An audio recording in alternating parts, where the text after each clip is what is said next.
Morning team, hope you're good.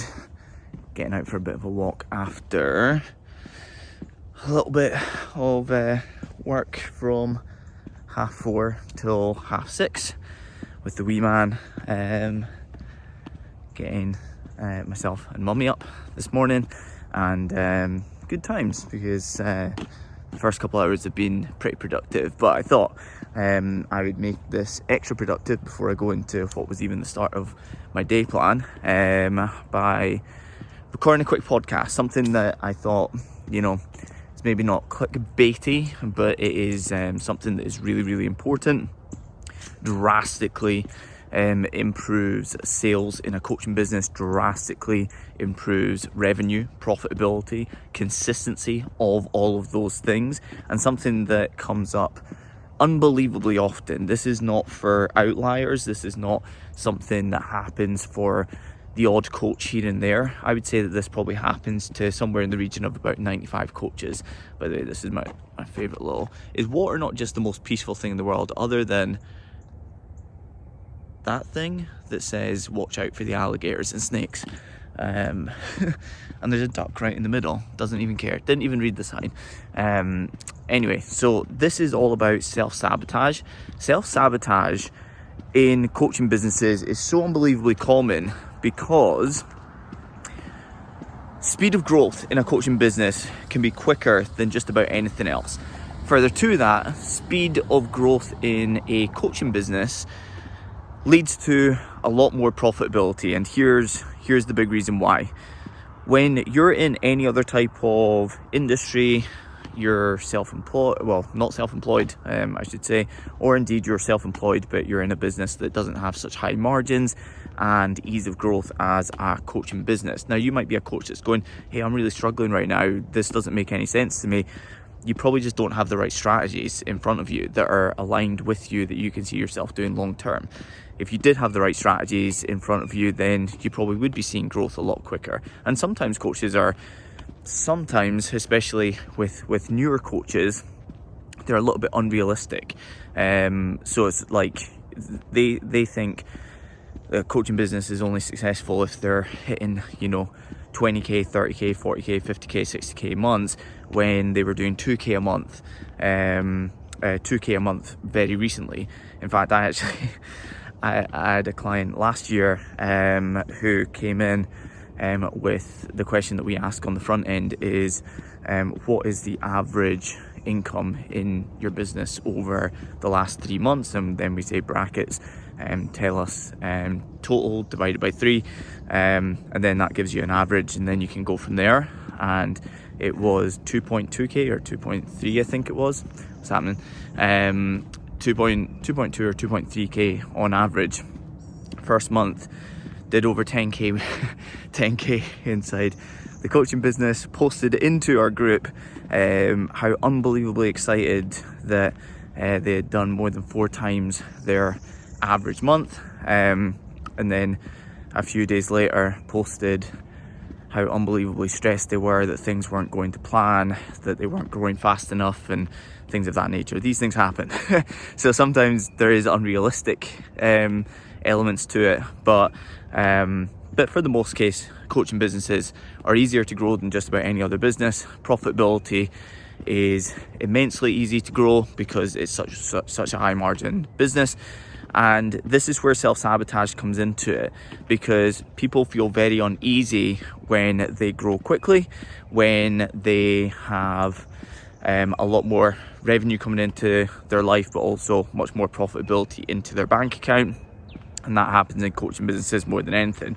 So for instance, with many coaching businesses having fixed costs, if we were to look at a coaching business that maybe has, let's say, like $1,500 of fixed costs across everything within their marketing, apps, and different bits and pieces that they have. They work from home, they don't have to pay for a laptop every month, they already own it. Many of the things that they have, social media is free.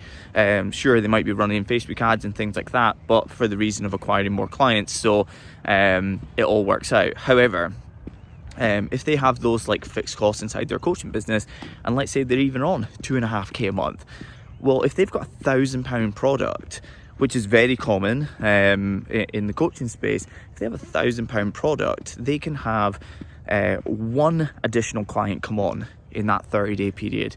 That can take them to 3.5k a month, and suddenly, because it's one client and it is very, very high margin, that's like an extra 1,000 pre-tax that's coming into them directly, because the fixed costs are already taken care of. So when you take that into account, it's no wonder that people feel so much change in themselves and their coaching business when it is growing that quickly. Now, I'm going to tell you a little bit of story, because this is something that I dealt with myself, and overcoming this and hearing something that I needed to hear drastically opened the doors for me to be able to grow not just even quicker, but more consistently, and also to take more home, keep it in the bank account and actually be able to grow over time. Now, that was something that I heard from the Ed Milet podcast, and this was years and years and years ago. But the Ed Milet podcast, he was saying about how you can never outgrow your identity. That if you do not adjust your identity, you're always going to find ways to get back to your original identity. And what we mean by that, or what he meant by that, not we, me and him weren't in a room chatting about it. I was very much in the gym listening to it in a podcast. But this was when I was running my first business. I started Scotland's biggest ever health and fitness exhibition, and we had thousands of people come from all over Europe and sometimes a little bit further afield to come to the event every single year. But in the very first year, absolute torture. It was really, really difficult, but word of mouth got around a little bit that we had done it in a very unique way, where all other events of this scale that had thousands of people coming to it in the exhibition space at Scotland's biggest ever event venue, when most people run these sizes of exhibitions, they have big marketing budgets and they run TV advertising, they run radio advertising, they run newspapers, magazines, buses, like all of these things that cost like 35k a pop here, 75k a pop there. But we didn't have that. I was £2,000 in my student overdraft when kicking this off. The only way to get it off the ground, make it survive, and then 5 years later ultimately be able to sell it to the country's biggest event organisers, was to utilise social media, email marketing, and finally Facebook ads. Because Facebook ads, you could start at £3. You could see money in versus money out, especially before iOS updates and all of those things were real things that you had to worry about. And so I could literally see, am I making more money than I'm spending? And then I could scale it accordingly, which is why I fell in love with Facebook ads. They literally saved my ass. They were the thing that saved me from going bankrupt when I was 21 years old. They were the foundation of the business, growing the business and having it become acquired. And then that therefore led into a bit of word of mouth when people heard that we weren't doing it the traditional way and we were doing it with Facebook ads. And they asked me, somebody asked me if I would help them launch a brand new gym in Glasgow. And I spent £4,000 on ads across 7 weeks for them and returned £297,866 of gym membership sales. And so with that, as you can imagine, another little bit of word of mouth happened, and basically overnight I was making over 10k a month inside a consultancy business that literally, I don't think at the time I'd even registered. I think I was within that 90 days that you have to register a company after it starts trading, but I hadn't even registered it yet, and I already had too many clients to handle, was making over 10k a month. But here's the crazy thing, about 3 months in or 4 months in or something to that effect, I was still £2,000 in my student overdraft. Not much had really changed. And I was like, this is really high margin. I'm making more money than I ever thought I could ever make. Like, I'm gonna make over 6 figures this year, and like, this just doesn't really make sense. And I'm not keeping any money. So I was like, what is going on here? And it wasn't until I heard that podcast and Ed Milet was talking about self-sabotage that I realized that that was exactly what I was doing. I was self-sabotaging dramatically. what I was doing was I was finding ethical ways to get rid of my money. So I was giving it to friends, I was giving it to family members, I was going to make a bit about the loop round, maybe make this about a 20-minute here. Friends, family, presents, holidays, my girlfriend at the time, who is now my wife, mother of my kids. So yeah, I was finding any way to do that. I signed up with a bunch of charities, started giving money away, even though it was like the first like really good money I'd ever made in my life, just trying to get rid of it in the most ethical of ways.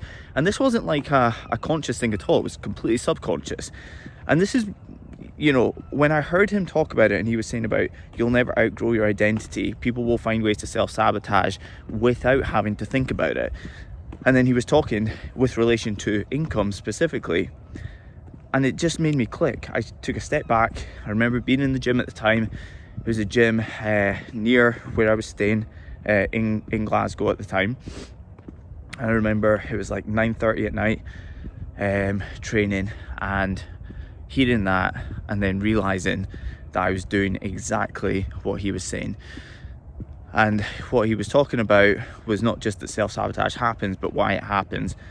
And it's that if your identity is somebody who is broke, or somebody who's always struggled with money, or somebody who never grew up with a lot of money, or people who, you know, quite simply, I earn X amount. Like, you have and hold that identity, and maybe you've earned the same amount for a very long time, or been thereabouts, and therefore that has become part of your identity.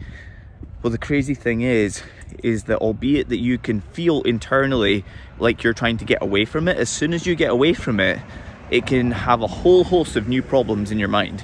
And instead, you can be in a position where you're almost more comfortable in that stressful situation of worrying about money, because it's what you've always known.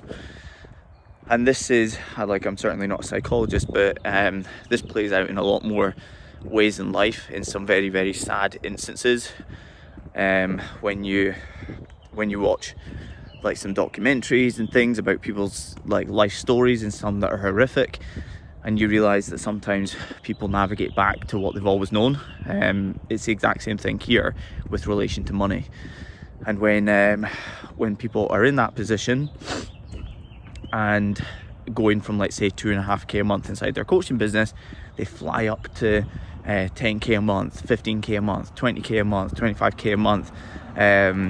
Johnny, for instance, inside our program, he's had a few conversations with me live to the whole group on our weekly Q&A sessions. We do 3 of them every single week, and we've had multiple conversations because his growth has been so consistent over a decent chunk of time now, and he has just been going from one income level to the next income level to the next income level to the next income level. And Johnny's a really positive person. He's an amazing person. I absolutely love him.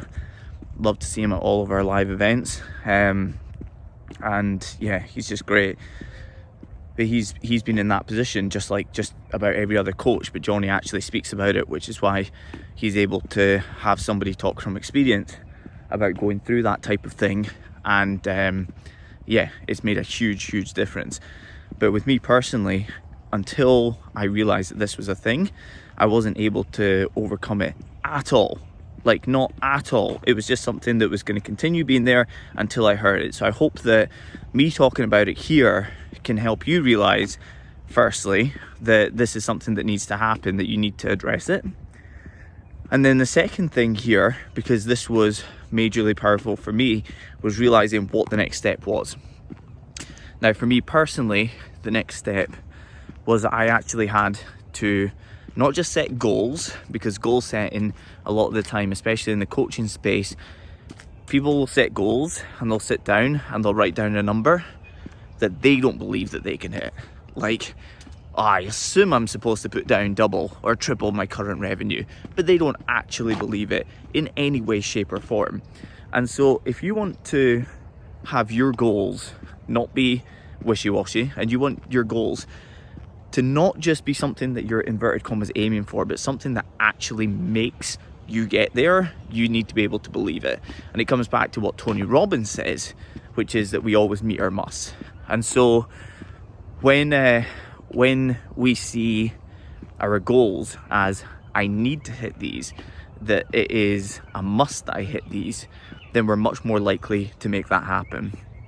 In fact, he says that we just will always meet our musts, which is why people will kick and scream and work really hard, but they'll always just get to the number that they need to pay their mortgage and pay their bills and all of those things. They'll always meet their musts. They'll find a way, one way or another, to get that payment done, to get all of those things taken care of. Exact same thing here, is that if we are at 2.5K a month inside our coaching business and we want to go to 20K, and hey, we get some great strategies, we implement them, and we get to 20K a month inside our coaching business, we can very quickly try and find a way to ruin that and to get rid of every single penny, because we're not used to being in that position. When you start to believe that you're worth it, by the way, this is my favorite thing right here. It's just like at the back of the gym. Again, just absolutely love open water. But when you're in that position and self-sabotage is going to come in, it's very, very likely that if you do not see hitting 10K a month or 15K a month or 20K a month inside your coaching business as a must, then you are going to find a way to not do it. And if you do hit it, you're going to find a way to get back to your original salary. And so the greatest thing or impact for me was to not just goal set, but to take time, not law of attraction type of thing, but literally just taking time to go for a walk, think about it, think about why you deserve it, think about why it makes sense that you should be there, make sense of the numbers, right? So for instance, how many new clients do you need to go from 2.5K a month in your coaching business to 10K? How many new clients do you need at the price points that you're at currently? If you can work out that and make sense of it and realize, hey, I only need 6 new clients per month to be able to do that. Well, in that case, how many is that per week? That's going to be like 1.5, 1.7 new clients per week. Again, now this isn't getting scary. Do you have a 50% close rate on your calls? Okay, now we only need 3 to 4 calls per week to be able to make that happen. Do you see how, first of all, increasing believability to yourself can impact your route to actually getting there by now believing your big chunky goals? Okay, that's number one. Number two here is believing that you deserve it. This is a really, really big thing where great coaches come to me and they say, you know, I feel like a bit of a fraud. I feel like this. This is the self-sabotage thing that typically happens. And when this is occurring, I'll usually take a look at their socials, and because they work with us, because we're sharing everything from their Facebook ads right down to the daily content that they're sharing, we cover every single aspect of their marketing. And I'll look at their socials and I'll see a couple of proof-based posts that week, and the week before, and the week before that, and the week before that. And I'll look at the transformations that they're having. It might be physical, it might be mental, it might be financial, but they're helping people get these tremendous wins that are completely life-changing. And all it takes is for me to sometimes say to them, and this is what I have to do internally as well, is to look at the type of wins that they're getting and make them realize the type of impact that they're having.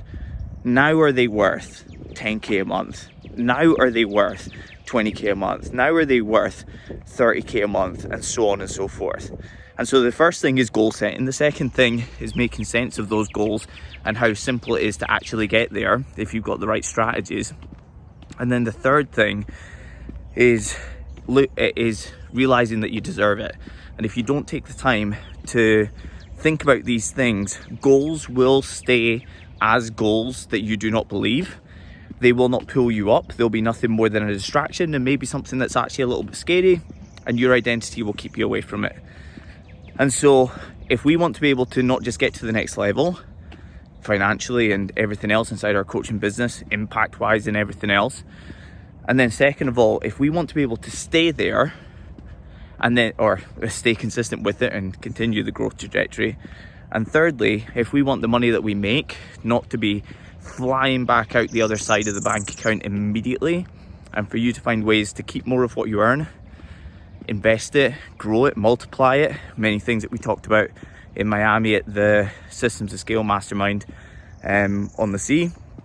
If you want to be able to do all those things, you need to change your identity. And this for me is a system that has worked tremendously to make that happen, to be able to every single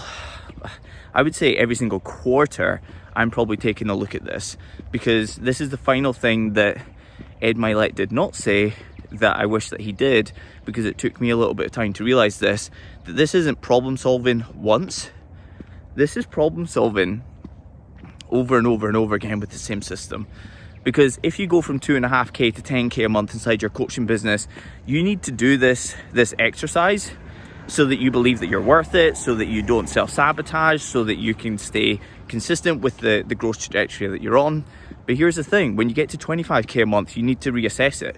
When you get to 50k a month, you need to reassess it. When you get to 100k a month, you need to reassess it. And you need to be able to set those big chunky goals and believe that you can get there. Make sense of how you're going to get there. Believe that you're worth it. All of these things need to be done to ultimately get to that goal, not ruin it, not go backwards, and stay on the consistent growth trajectory. So hopefully this has been beneficial to you. It was one of the most impactful things that I'd ever heard. Made a huge impact on my life. Otherwise I would have been a 10k a month consultant that had no money in his bank account whatsoever. But doing this exercise has been one of the most impactful things on, I suppose, growing my coaching business, staying consistent with said growth. This year to date, so far we're 31% up on last year, whilst I'm working a lot less because I spend a lot more time, well, my son wasn't born until October, but I spend an absolute mountain of time during the day with the wee man. And all of this can happen by setting big goals, being able to make sense of how to get there, and of course ultimately believing that the impact that you're making is worth it. So other than that, everybody have a great day. And if these type of impromptu ones are beneficial to you, as I'm about to walk in the door, if these ones are beneficial to you, then let me know. I might even do one this afternoon. I want to do one about some major changes to what's working in Facebook ads right now in 2024. I want to do an impromptu one on that with 3 or 4 different things that you can be doing right now that are working well.